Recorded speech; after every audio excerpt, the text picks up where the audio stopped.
Welcome back to Talk of the Town. You know, few roles in life are more challenging than being a caregiver, whether your loved one is a special needs child, a person with disabilities, or an aging parent. Today we have some expert advice on how to take care of yourself while you're helping the one you love, especially when it feels like an overwhelming task.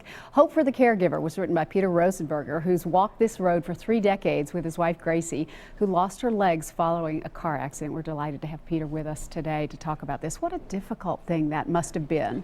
It is. It's been a long journey for it because it's not just a one-time event and then you kind of accept it and move on. Being a caregiver is dealing with the chronic craziness of every day. You never know. Last month, she skied.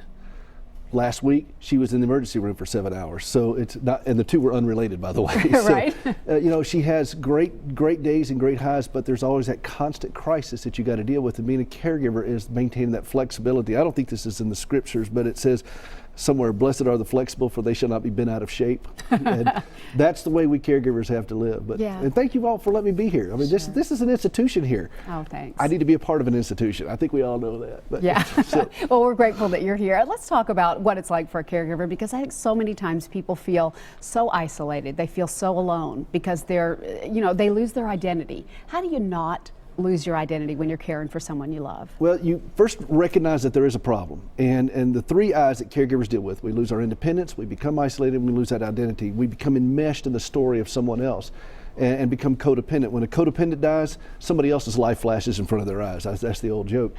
That's funny, Meryl. Yeah, yeah, funny. Sorry. Where's that laugh track I asked for? And so you fight back by learning to speak from your own heart. Use the I word. I hurt. I'm tired. I'm struggling. I need some help. When you ask a caregiver how they're doing, they'll respond like, oh, well, she just got home from the hospital, or he's having a bad day, or we're not doing so well, or our situation. They don't know how to speak in first person singular. So one of the things I try to start off with every caregiver I talk with is learning to speak from their own heart. That's how they can carve out that identity. And you're not being selfish or narcissistic.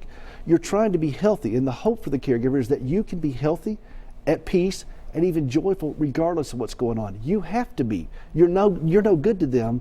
Right. If you're falling apart. My wife's life will not get better if I'm not in a healthy place. Sure. A $9 million medical crisis of hers, 78 surgeries, ongoing pain, all these things that she deals with. How am I helping her by turning into a husk of a person? Right. I have to maintain that individuality and that health so that I can properly help navigate some of these really choppy waters. So where do you turn for help? Several things. I recommend, first off, go see your doctor. 70% or more, actually, of all the caregivers out there fail to see their own doctor regularly.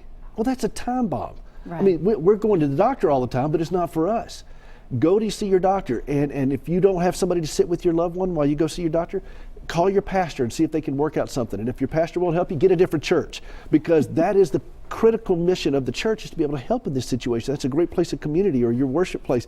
And go see your own doctor. Go get, I recommend twice a year, a well visit and a sick visit. I mean, 2 well visits, a physical and just get blood work and so forth. Mm-hmm. Go to support groups. Counseling. I recommend 1 counseling session a month, minimum, with a trained mental health professional.